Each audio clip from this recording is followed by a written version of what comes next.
Your humble host is on vacation, so please enjoy Rob Carson while I'm gone, Monday morning on Nashville's Morning News on 99.7 WTN.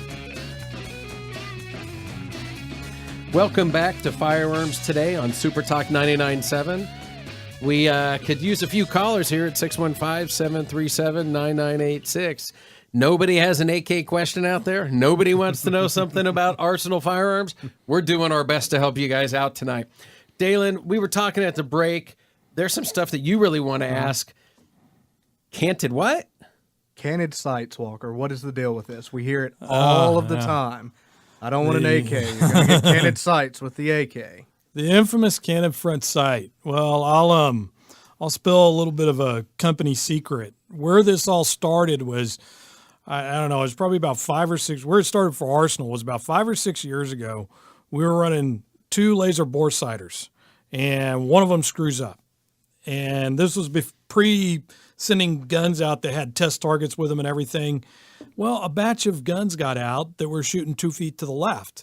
And so we had the guys that have nothing better with their time than to sit in front of a computer screen and sit on blogs. And they had naturally, because they were just, they knew everything about guns, they had able to figure out that the reason why I shot 2 feet to the left because I had a canted front sight. No, it didn't.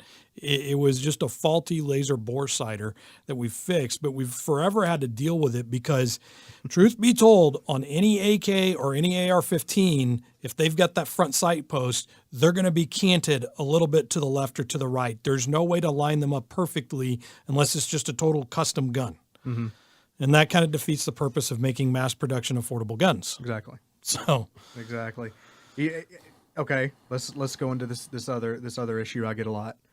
Trigger slap. I get questions about that all of the time. Trigger slap. Yeah, trigger that slap. Sounds like something you don't want to do to your wife. Yeah, I get guys that say, some football players in trouble for that. I get guys that say all the time, like, well, I don't like shooting the AK. My finger goes numb every time I shoot the AK. That goes back to the reverse engineering I was telling you about. A lot of companies, they make the trigger group in the AK is comprised of 3 pieces: the hammer, the disconnector, and the trigger.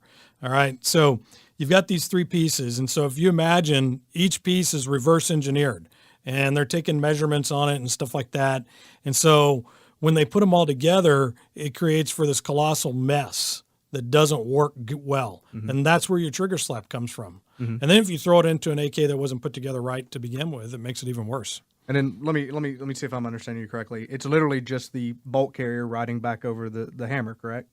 That's pushing the trigger forward into your finger. Yeah. Yeah, and the loose tolerances in there that cause the trigger to be loose, so that when you're recoiling, it is hitting your finger. And now, how has Arsenal addressed that issue? We have the original drawings. We make everything to spec, including the pins. So there's no trigger slap with an Arsenal. There isn't. You don't have any trigger slap. We've got 2 basic triggers: one that goes in the stamped, one in the mill. And if you're familiar, one's a double hook, one's a single hook, and so. So I have a question. A lot of companies today have their custom shop. Do you have a custom shop? No. Okay. We don't. Have you guys thought about putting in, or can you do are there drop-in triggers you can put into Arsenals? If like with ARs, you can do a billion things, right? So I'm not as familiar, so I want to ask you about your guns. We make our own trigger groups that we do sell to the public. You can go online and find them. I know, places like Midway carry them if you're looking for them there. Gun stores will have them sometimes. But as far as, tricking out your AK and doing stuff like that, we haven't got into that aspect. What our goal has basically been able to make every single part, and we've pretty much got that done. Now we're getting into some of the custom accessories, like our low-profile SM13 mount that just came out. It's a one-piece mount that goes right over the top cover. The SAM 7R66, that 4-sided rail, that's a rail we make at our factory in Vegas. We're getting into those custom modifications now so that people can really trick it out and do some neat things with their guns. That's excellent. Dalen, I'm sure with your background in law enforcement, has law enforcement ever thought about using AKs in the domestic market? Or what do you think about law enforcement using AKs in the domestic market? The agency I came from never would. Everybody's so stuck on the AR platform. First it was sub guns. and after subguns kind of faded out, and then we went into the AR platform. But for me personally, the 7.62x39 for barrier penetration and stuff has superior ballistics compared to the 5.56. So barrier penetration, say shooting through a car door. Car door, yeah. I mean, if you're engaged with a suspect and it hits a piece of wall or something like that, you're not going to get the deflection that you would with the 7.62x39 that you were with the 5.56. So. I grew up in Los Angeles, and so one of the things that happened to me, I was on the Hollywood freeway one day, and all of a sudden we come to a dead stop. Next thing I know, I hear nothing but automatic gunfire. I mean, it's going bananas. The helicopters are everywhere. Cop cars are, it was unreal. I didn't move for 3.5 hours, and I was stuck in the middle of this thinking I was going to get shot. Mm-hmm. California probably was that had the a gun. That was that big bank was robbery? Was that the Hollywood bank robbery? Yeah. So the police officers were going to gun stores asking them for guns because they couldn't compete. Yeah. So it was rough. So an AK in that situation on the police side would have been fantastic. Yeah, they had them. Yeah. So we've got a caller from McMinnville. We've got James. You've got some AK questions? James? Jay, sorry about that. Jay? No? Jay? Receiver, AK. Hey, Jay, start over. Start over. We didn't quick. hear the beginning of that. Sorry. I have a stamped receiver, AK. It's an American-made model. Okay. Used to be Royal Tiger. I think it's IO Incorporated, something like that now. Yeah. But it's got like Magpul furniture and all that stuff, the synthetic stuff. And but it's a stamped receiver, and sometimes when I'm firing, the bolt will lock back, and you got to kind of slam on it to get it to go back forward. Yeah. I don't know is that a receiver problem, a spring problem, or you guys have any idea? More than likely, that's probably going to be a receiver problem, and it's probably going to be an issue where the actual, I'm not a gunsmith, but where the rails are on that receiver, because I'm very familiar with IO, and I know that they do not make their own bolts or bolt carriers, and so that stuff is probably going to be fine as far as functionality, but I would take a look at the receiver and the rail that it's sliding on inside that receiver.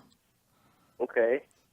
So, one of the things that we have found that has been really big in the business, especially on the AR side, is that most companies don't make their own product. They're buying it from like the supermarket over here.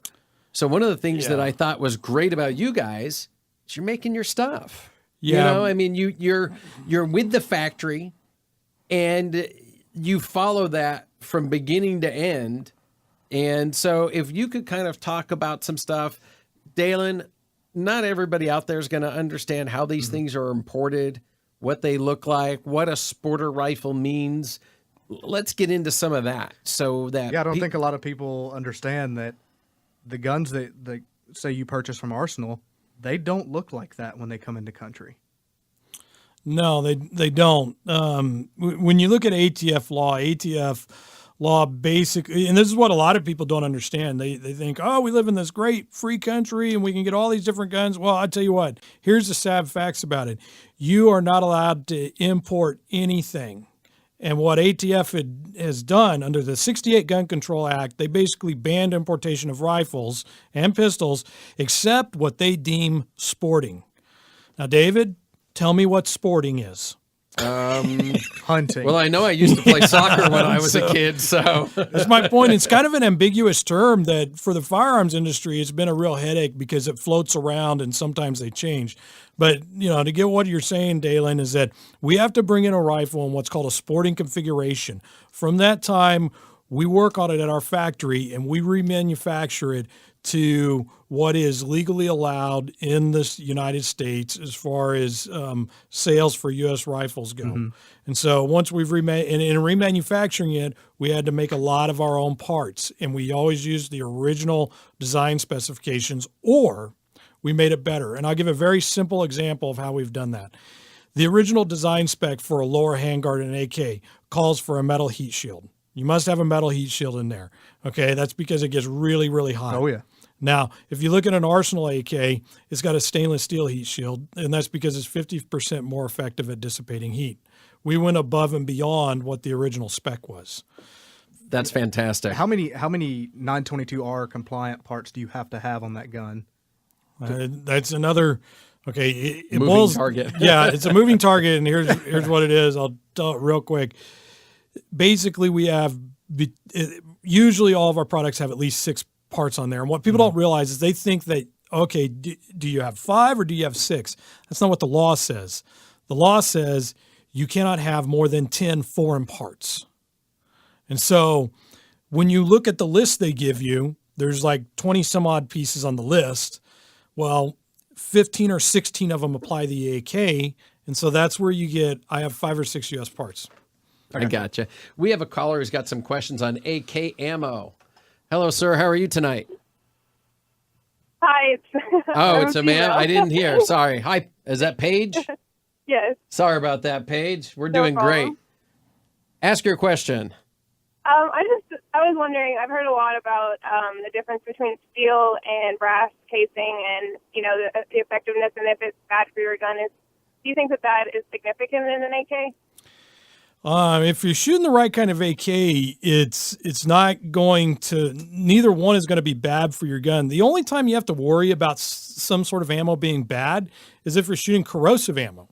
Okay, you don't have to worry about shooting brass cased. I've shot plenty of brass case in my gun, and I like shooting brass case in my gun. It's fun. Some people like to shoot the steel, but the only thing you have to worry about with ammo is if you're shooting corrosive. And once again, if you're shooting an Arsenal, it's got the chrome lined barrel, so you don't have to worry about it so long as you clean it afterwards. Mm-hmm. We all know that the corrosive, it just, it'll coating that. Yeah, and you just got to make sure you clean it good afterwards, but that's why it's got the chrome lined barrel, so you can clean it. It's not going to hurt it. Right. Well, thanks to our current administration, I don't think we're seeing a lot of corrosive like AK-74 ammo coming in anymore. No, not much of that right now.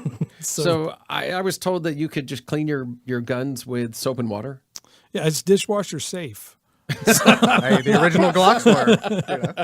That's fantastic. All right, we're going off the commercial. When we get back, we're going to continue our conversation with Arsenal and Walker English. Don't forget to give us a call at 615-737-9986.